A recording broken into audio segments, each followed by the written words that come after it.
الشيطان الرجيم بسم الله الرحمن الرحيم وسيجنبها الأتقى الذي يؤتي ماله يتزكى وما لأحد عنده من نعمة تجزى إلا ابتغاء وجه ربه الأعلى ولسوف يرضى. آمنت بالله صدق الله مولانا العظيم وبلغنا رسوله النبي الأمين الكريم والحمد لله رب العالمين. وصيام ومني بسر سامع مدد قبلہ دی مدد کعبہ ایماں مدد بگرداد بلا افتادہ کشتی مدد کل یا معین الدین چشتی قادریم نعرہ یا قصیہ ذنبی ظلم دمزہ شیخ احمد رضا خان قطب عالم ظلم.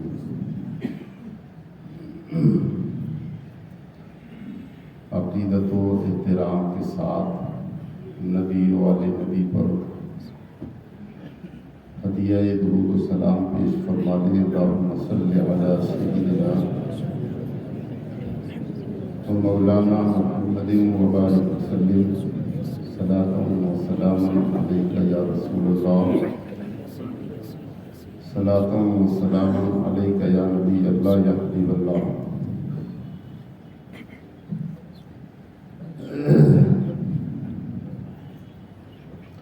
محترم حاضرین سامعین،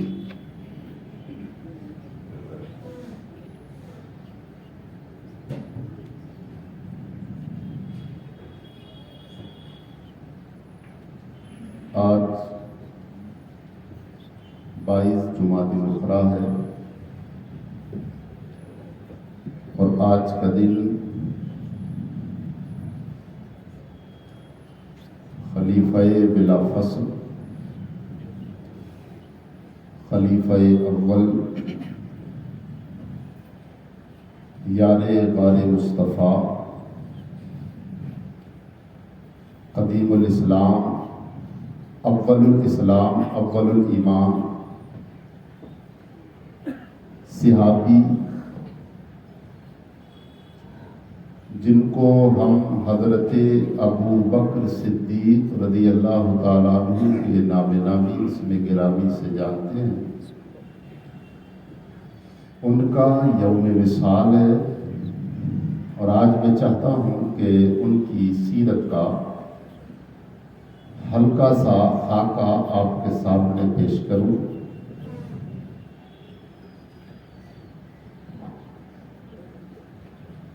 اسلام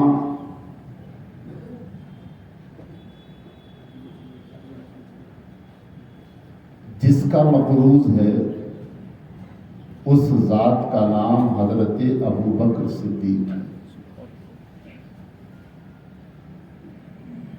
حالانکہ اسلام کسی کا قرضہ نہیں رکھتا، سب اسلام کے مقروض ہیں.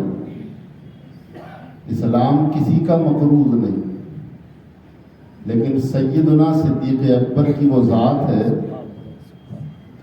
کہ اللہ کے حبیب علیہ السلام نے اپنی زبان اقدس سے ارشاد فرمایا کہ میں نے سب کے قرضے اتار دیے سوائے ابو بکر کے قرضے. ابو بکر کا قرض ایسا ہے کہ میں اسے نہیں اتارتا، اسے میرا پروردگار ہی اتارے. تو اسلام جس ذات کا مقروض ہے، اسلام جس کا قرض دار ہے، اس ذات کا نام حضرت ابو بکر صدیق رضی اللہ تعالی. سب سے پہلے ایمان لانے والوں کے سلسلے میں محدثین کے درمیان بحثیں ہوئی ہیں اور ساری بحثوں کا خلاصہ یہ نکل کے آیا،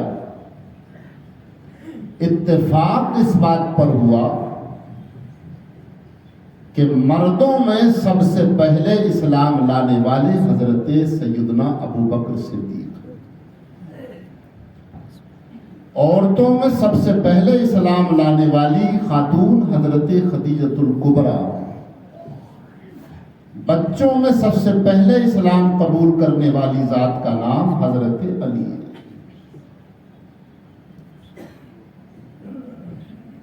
قدیم الاسلام صحابی ہے، سب سے پہلے ایمان لانے کی دولت عطا ہونے والی ذات کا نام حضرت عبداللہ بن عثمان رضی اللہ تعالی عنہ۔ حضرت سیدنا ابو بکر صدیق رضی اللہ تعالیٰ عنہ، یہ آپ کی کنیت ہے ابو بکر، نام نہیں ہے آپ کا ابو بکر، آپ کا نام عبداللہ ہے، والد کا نام عثمان ہے، آپ کے والد کی کنیت ابو قحافہ، نام عثمان ہے۔ حضرت سیدنا صدیق اکبر رضی اللہ تعالیٰ عنہ کا نسب کعب بن مرہ پر جا کر کے اللہ کے رسول صلی اللہ علیہ وسلم کے نسب سے مل جاتا ہے۔ کس پر؟ کعب بن مرہ، کعب بن مرہ بن غالب بن جو ہے لوئی بن فہر بن غالب بن میں نے بتایا تھا پورا سلسلہ نسب بنو عدنان تک۔ تو کعب بن مرہ جو ہے یہ جد اعلیٰ ہیں سرور کونین صلی اللہ علیہ وسلم کے بھی، اور جد اعلیٰ ہیں حضرت سیدنا ابو بکر صدیق رضی اللہ تعالیٰ عنہ۔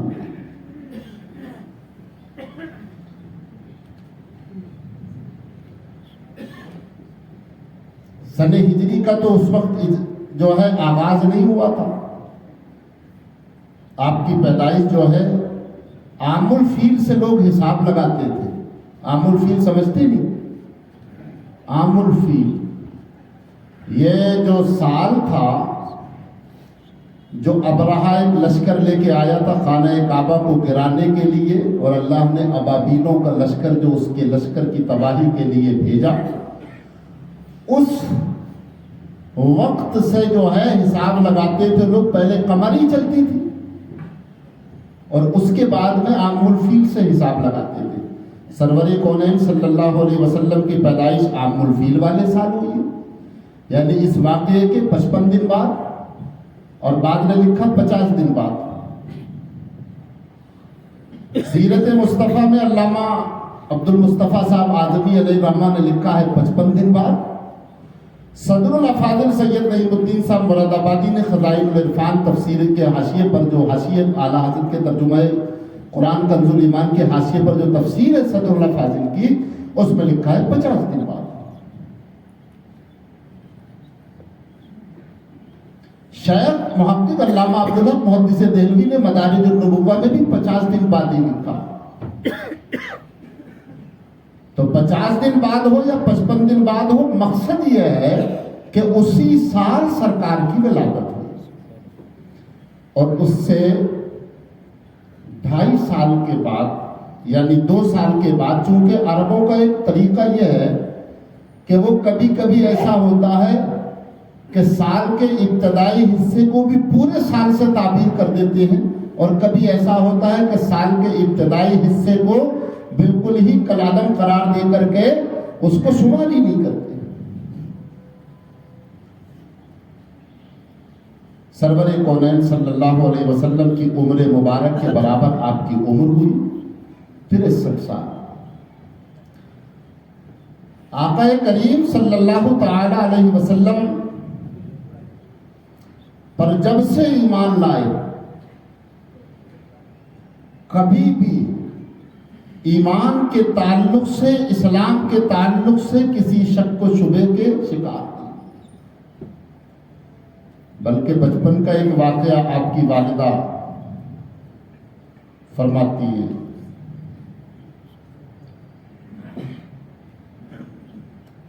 وہ کبھی بھی بت خانے نہیں گئے،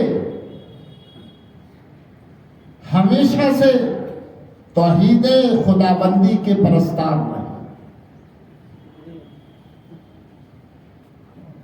ان کے والدہ کو جب وہ اپنی والدہ کے بطن میں تھے تبھی بشارتوں کا سلسلہ شروع ہو گیا تھا.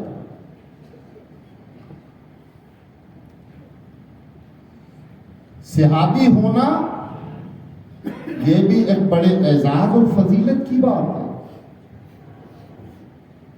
ایسا اعزاز و فضیلت کہ جو زمانے میں کسی دوسرے کو حاصل ہی نہیں ہو سکتا.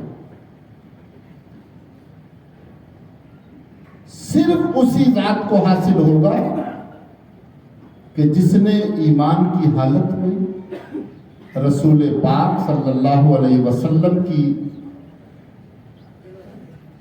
سے ملاقات کی ہو، ان کا دیدار کیا ہو، ملاقات کی ہو، اور ایمان ہی کی حالت میں اس کا انتقال ہو. من لقی النبی، ابن حجر اسقلانی نے جو ہے نزہۃ النظر کے اندر علامہ ابن حجر اسقلانی نے جو تعریف کی ہے میں وہ آپ کو سناتا ہوں. من لقی النبی صلی اللہ تعالی علیہ وسلم بالایمان، جس نے سرکار سے ایمان کی حالت میں ملاقات کی، ومات بالایمان، اور ایمان ہی کی حالت میں اس کا وصال ہوا، فہو صحابی، وہ صحابی ہے. وہ کیا ہے؟ وہ صحابی ہے. تو یہ اعزاز زمانے میں کسی کو حاصل نہیں ہے جو نبی سے ملاقات کرنے والی ایمان کی حالت میں اس ذات کو ہے کہ جس نے ایمان کی حالت میں نبی سے ملاقات کی. اگرچہ درمیان میں اسلام سے برگشتہ بھی ہو گیا ہو، پھر ایمان لے آیا ہو، وہ بھی صاحب. لیکن وصال مصطفیٰ کے بعد، سرور کونین صلی اللہ علیہ وسلم کے وصال کے بعد اگر کوئی اسلام سے پھرا اور پھر اسلام میں آ گیا اور اسلام پر ہی اس کا خاتمہ ہوا تو وہ صحابی نہیں، یہ پھر تابعی ہے. اس کی بحث جو ہے حضرت علامہ سید سعید کاظمی علیہ رحمۃ و رضوان نے اپنے مقالات میں کی ہے. بہرحال حوالوں دینے لگے تو بھی بہت زیادہ. تو صحابی وہ ہے کہ جس نے ایمان کی حالت میں سرور کونین صلی اللہ علیہ وسلم سے ملاقات کی اور ایمان کی حالت میں ہی اس کا انتقال ہوا، خاتمہ ہوا.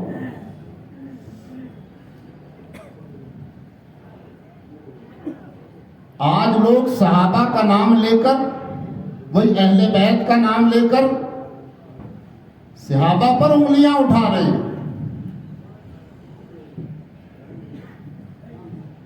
آقا کریم صلی اللہ علیہ وسلم نے حدیث میں ارشاد فرمایا، اصحابی کالنجوم بِأَيِّهِمْ اقتدیتم اہتدیتم. میرے صحابہ ستاروں کی طرح ہیں. میرے صحابہ کا کس کی طرح ہیں؟ ستاروں کی طرح. تم ان میں سے جس کا بھی دامن پکڑ لو گے ہدایت یاب ہو جاؤ گا. فَبِأَيِّهِمْ اقتدیتم اہتدیتم.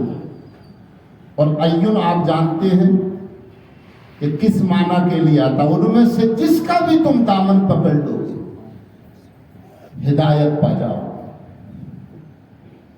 آج لوگ نعرہ لگاتے ہیں دمادم مست قلندر علی کا پہلا نمبر. علی کا پہلا نمبر نہیں ہے یہ، نعرہ شیعوں کا ہے، اہل سنت کا نہیں ہے.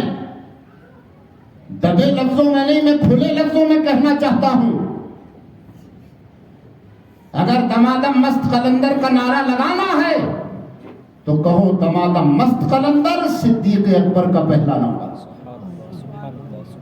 رسول نے انہیں پہلے نمبر پر رکھا. بولو. بعض بدبخت تو ایسے ہیں حضرت مولا علی اور اہل بیت کی آڑ لے کر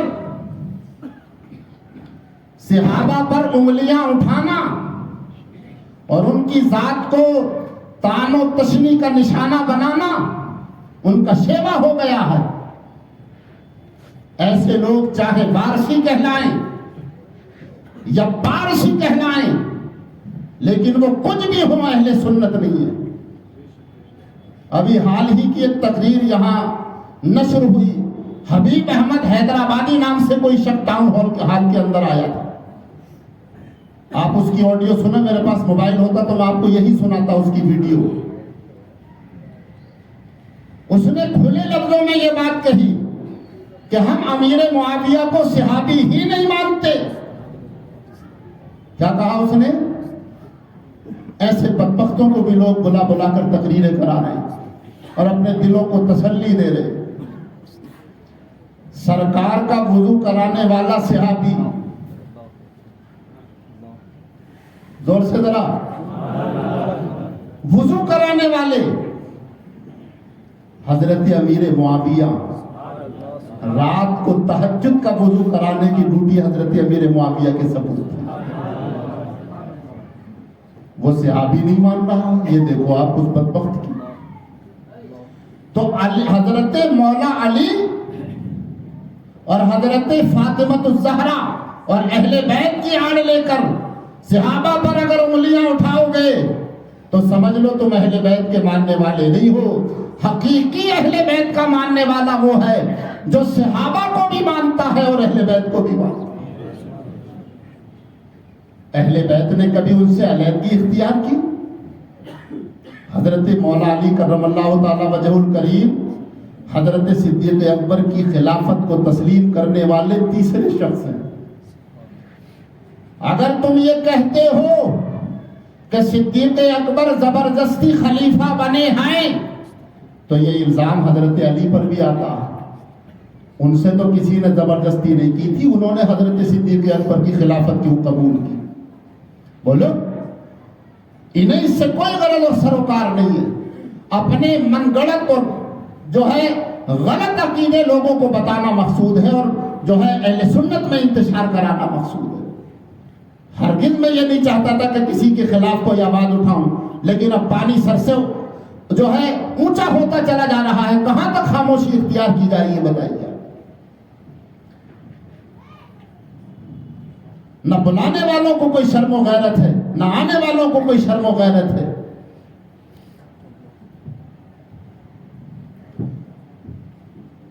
حدیث رسول میں خود مصطفیٰ جان رحمت صلی اللہ علیہ وسلم نے ارشاد فرمایا، جو میرے صحابہ میں سے کسی پر طعن کرتا ہے وہ جہنمی کتوں میں سے ایک کتا ہے۔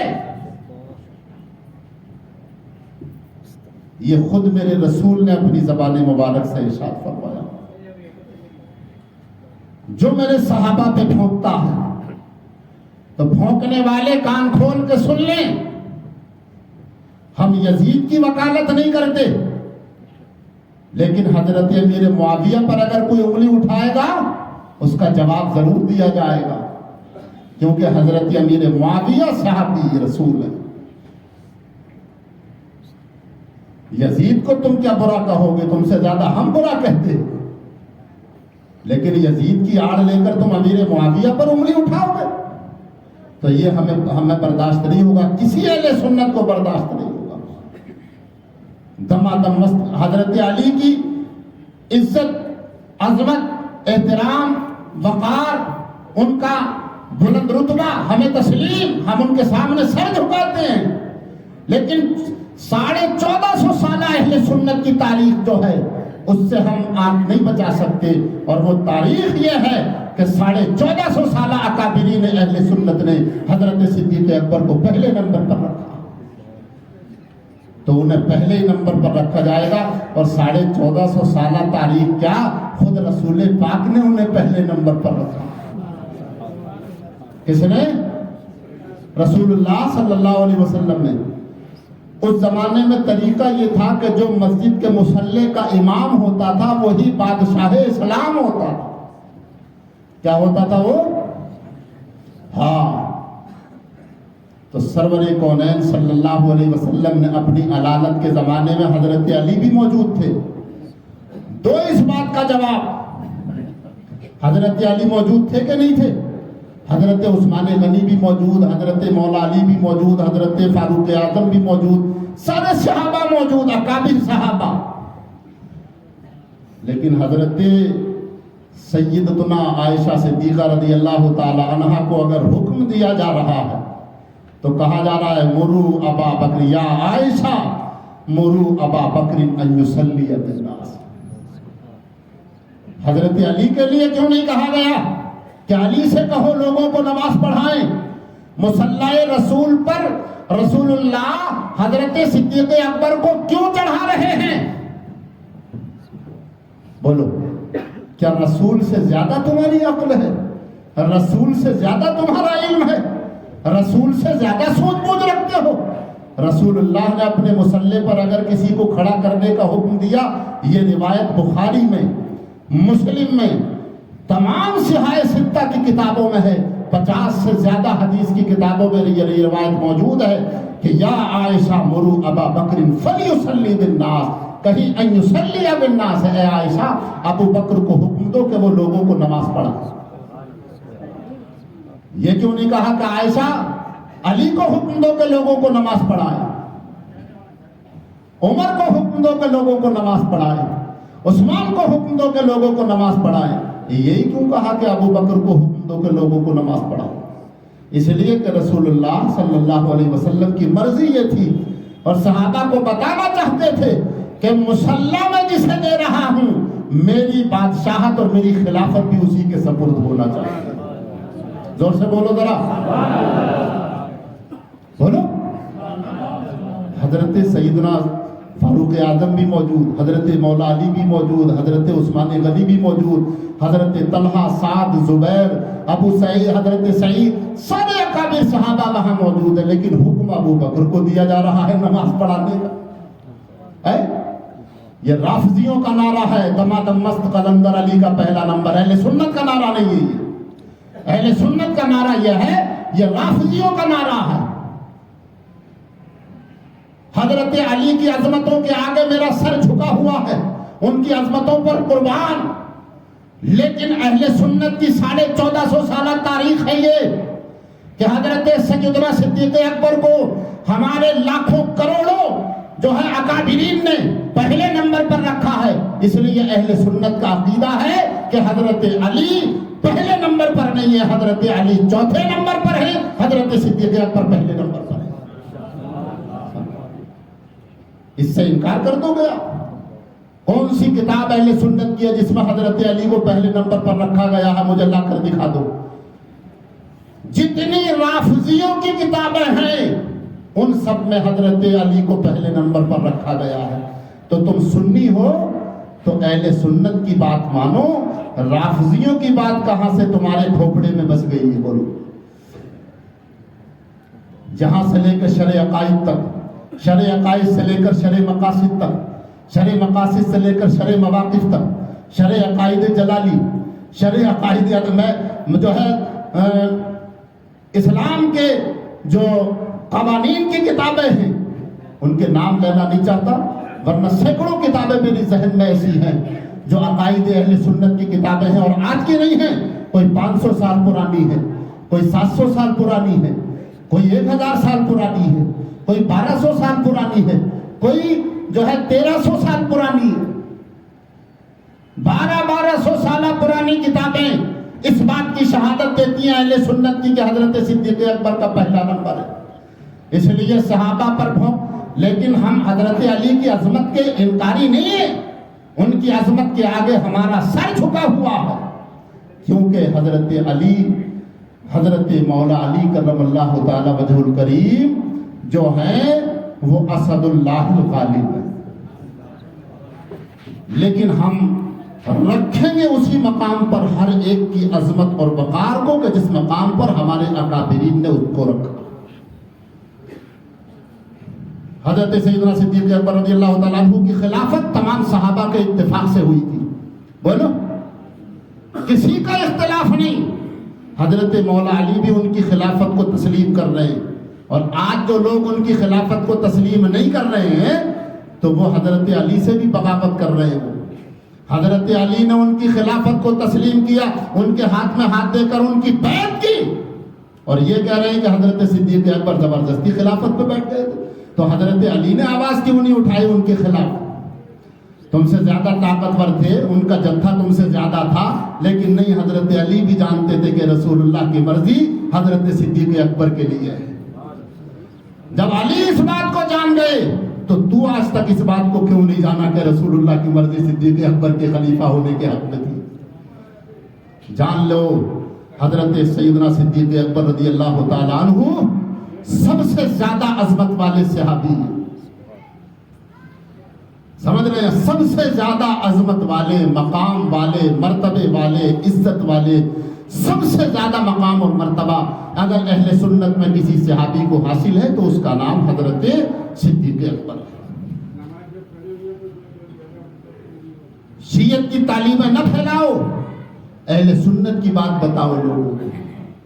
لشکر اسامہ، رسول اللہ صلی اللہ علیہ وسلم اپنی عدالت کے زمانے میں اسے رخصت کر چکے. حضرت عروہ کی بیوی کے ذریعے لشکر اسامہ کو اطلاع دی گئی، تھوڑی فاصلے پر جا چکا تھا، ایک بستی میں اس کا پڑاؤ تھا، اس کو اطلاع دی گئی. حضرت عروہ نے اطلاع دی اپنی بیوی کو بھیج کر کہ میں رسول اللہ صلی اللہ علیہ وسلم کی تیمارداری میں ہوں، تم جا کر کے لشکر کو اطلاع دے دو یہ پردے کے ساتھ کہ رسول اللہ کی طبیعت زیادہ علیل ہے، لشکر اسامہ رک جائے. حضرت اسامہ ابن زید جو صحابی رسول ہے، غلام ہیں. آج غلاموں کو کوئی، نوکروں کو کوئی جو ہے کیا دے گا؟ رسول اللہ نے ان کو جو ہے لشکر کا امیر بنا دیا. رک گیا لشکر اسامہ، حتیٰ کہ 3 دن کے بعد یا 1-2 دن کے بعد رسول اللہ صلی اللہ علیہ وسلم کا وصال ہو گیا. اب وصال کے بعد صحابہ کرام علیہم الرضوان جو ہے اس وقت بالکل جو ہے بے اختیار تھے. ان کے غم، ان کے حزن و ملال کا کوئی اندازہ نہیں لگایا جا سکتا. حضرت فاروق اعظم تو ننگی تلوار نکال کر جو ہے گلی کوچوں میں گھوم رہے تھے کہ جس نے یہ کہا کہ رسول اللہ کا وصال ہو گیا اس کی گردن اڑا دوں گا. وہ حضرت صدیق اکبر ہی تھے کہ جنہوں نے، حضرت صدیق اکبر ہی کی ذات تھی کہ جنہوں نے تمام صحابہ کو مسجد نبوی میں اکٹھا کر کے سب کو اس حقیقت کو بتا دیا، اور اس حقیقت کا سب کے دلوں میں جو ہے اتار دیا اس حقیقت کو کہ وما محمد الا رسول قد خلت من قبلہ الرسل افإن مات او قتل انقلبتم على اعقابکم ومن ينقلب على عقبیہ فلن يضر اللہ شیئا وسيجزي اللہ الشاکرین. آپ نے فرمایا کہ محمد عربی صلی اللہ تعالی علیہ وسلم تو ایک رسول ہے، اور ان سے پہلے بھی بہت رسول ہو چکے، ان سے پہلے بھی بہت رسول ہو چکے. افإن ماتا، تو کیا وہ وصال کر جائیں، او قتلا، یا شہید کر دیے جائیں، انقلبتم علی اعقابکم، تو کیا تم الٹے پاؤں پھر جاؤ گے؟ ومن ينقلب علی عقبیہ، اور جو الٹے پاؤں پھرے گا، فلن یضر اللہ شیئا، وہ اللہ کا کچھ نہیں بگاڑے گا، وسيجزي اللہ الشاکرین، اور اللہ شکر کرنے والوں کو عنقریب بہتر بدلہ عطا فرمائے. یہ آیت کریمہ پڑھی، صحابہ کہتے ہیں کہ ہماری تو سمجھ میں ہی نہیں آ رہا تھا کہ کیا کریں اور کیا کہیں اور کیا نہ کریں. حضرت سیدنا صدیق اکبر رضی اللہ تعالیٰ نے جب سارے صحابہ کو مسجد نبوی میں اکٹھا کیا اور جب اس حقیقت کو ان کے دلوں میں بیٹھایا تو سب کے دل ٹھنڈے ہو گئے، اور پھر سب جو ہے یہ مشورہ کرنے لگے کہ اب رسول اللہ صلی اللہ علیہ وسلم کو دفن کہاں کیا جائے گا. حضرت صدیق اکبر کی ذات کوئی معمولی ذات سمجھ رہے ہیں آپ؟ ہاں، اتنی بڑی عظمت نبی کے بعد قیامت تک کسی کو ملنا ہی نہیں ہے جتنی بڑی عظمت حضرت صدیق اکبر کو ملی. لوگوں نے ہنسی ٹھٹا بنا لیا ان کی ذات کو، مانتا ہوں حدیثیں کم مروی ہیں ان سے، 142 حدیثیں مروی ہیں، لیکن یہ حدیث کا قلت روایت، حدیث کی قلت روایت اور حدیثوں کا کم روایت کرنا یہ احتیاط کی بنیاد پر ہے، وگرنہ تمام صحابہ کا یہ متفقہ فیصلہ ہے کہ سب سے زیادہ افقہ، سب سے زیادہ فقیہ، سب سے زیادہ علم فقہ رکھنے والے، حدیثوں کو سب سے زیادہ جاننے والے، حدیثوں سے سب سے زیادہ مسئلے نکالنے والے اگر کوئی ہمارے درمیان ہے تو ان کا نام صدیق اکبر ہے۔ یہ تمام صحابہ کا فیصلہ ہے، سمجھ رہے ہیں آپ؟ لشکر اسامہ رک گیا، رسول اللہ کا وصال ہوا، حضرت سیدنا صدیق اکبر ہی نے یہ بتایا کہ آقا کریم صلی اللہ علیہ وسلم کی زبان سے میں نے سنا ہے کہ اللہ کے نبی کا جس جگہ وصال ہوتا ہے اس کی تدفین بھی وہی ہوتی ہے، لہذا جہاں وصال ہوا حجرہ عائشہ میں وہی اللہ کے حبیب کی تدفین ہوتی ہے، دفن بھی وہی کیا جائے گا۔ لہذا سارے صحابہ کا اتفاق ہو گیا، وہیں پر مدینے میں 2 قبریں کھودنے والے تھے، ان میں سے جو ہے ایک بغلی قبر کھودتا تھا، ایک صندوقی قبر کھودتا تھا، دونوں کو پیغام بھجوا دیا، فرمایا جو پہلے آ جائے گا مرضی مولا اسی کے ساتھ شمار کر کے وہی قبر کھودے گا۔ تو بغلی قبر کھودنے والے صحابی پہلے آ گئے، لہذا یہ شرف و سعادت انہیں حاصل ہوئی۔ بغلی قبر جو ہے سنت ہے، ہمارے ہندوستان میں جو ہے بغلی قبریں نہیں ہوتی، بچوں کی ہوتی ہیں، بڑوں کی صندوقی قبر ہوتی ہے، حالانکہ سنت بغلی قبر ہے، سمجھ رہے ہیں آپ؟ لیکن جائز صندوقی قبر بھی ہے، کوئی ناجائز نہیں ہے۔ کبھی کوئی یہ سوچے کہ صاحب کوئی ناجائز نہیں، ناجائز نہیں ہے، جائز نہیں۔ اب لشکر اسامہ کا معاملہ تھا حضرت سیدنا صدیق اکبر، اب یہ معاملہ ہوا کہ انصار یہ سوچ رہے تھے کہ خلافت ہم کو ملے، لیکن وہاں بھی صحابہ نے حدیثیں پڑھی، فرمایا رسول اللہ صلی اللہ علیہ وسلم نے اپنی زبان مبارک سے فرمایا الائمۃ من قریش، خلیفہ قریشی ہوگا۔ خلیفہ کون ہوگا؟ تو اہل مدینہ قریشی تھے نہیں، لہذا اہل مدینہ خلافت سے دستبردار ہو گئے۔ اب قریشی میں سے کون ہوگا؟ سارے صحابہ کا اتفاق حضرت سیدنا صدیق اکبر کی طرف ہو گیا، حضرت سیدنا صدیق اکبر خلیفہ بن گئے۔ لشکر اسامہ کا معاملہ آیا تو حضرت سیدنا صدیق اکبر رضی اللہ تعالیٰ عنہ اس کو رخصت کرنے کے لیے گئے۔ اپنے وقت کا خلیفہ، آج ایک نہیں، اس وقت کم سے کم 5-6 ملکوں پر اسلامی سلطنت تھی، اسلامی سلطنت کا دائرہ وسیع تھا۔ آج جو 5-6 ملک ہیں، اس وقت اتنے دائرے پر سلطنت اسلامیہ تھی، اتنی بڑی سلطنت اسلامیہ کا خلیفہ حضرت اسامہ کے گھوڑے اور حضرت اسامہ کے اونٹ کی لگام پکڑ کر کے آگے آگے چل رہا ہے اور کہا اسامہ رسول اللہ جس لشکر کو رخصت کر چکے ہیں، ابو بکر کی مجال نہیں کہ اسے روک سکے، لہذا تم جاؤ اور جانے کے بعد شام کو فتح کرو۔ سمجھ رہے ہیں آپ؟ قربانیاں کوئی حضرت صدیق اکبر کی دیکھے، اللہ کے حبیب علیہ السلام نے فرمایا میں نے سب کے قرضے اتار دیے سوائے صدیق اکبر کے قرضے کے، وہ میں نہیں اتار سکا، صدیق کا قرضہ اللہ ہی اتارے گا۔ اب بتاؤ اسلام جس کا مقروض ہو اس کی عظمت کا کیا ٹھکانا؟ اس لیے سارے صحابہ عظمت والے ہیں، کسی کی صحابیت کا انکار مت کیجیے۔ اس لیے ہم جو ہے 1,24,000 یا تقریباً 2 لاکھ یا تقریباً 2,24,000 صحابہ کرام کا تقریباً لگا کر کے ذکر کرتے ہیں، کیونکہ یقینی تعداد ہم کو معلوم نہیں۔ بس یہ ہے جو صحابی ہے وہ صحابی ہے۔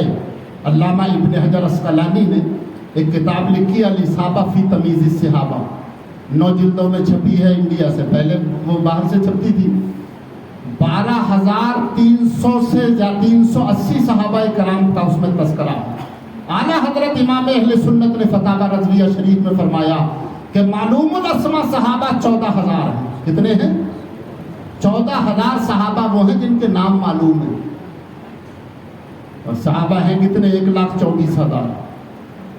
پھر 1,10,000 کہاں ہیں؟ وہ غیر معروف الاسماء، اس لیے ہم تقریباً کا لفظ لگاتے ہیں۔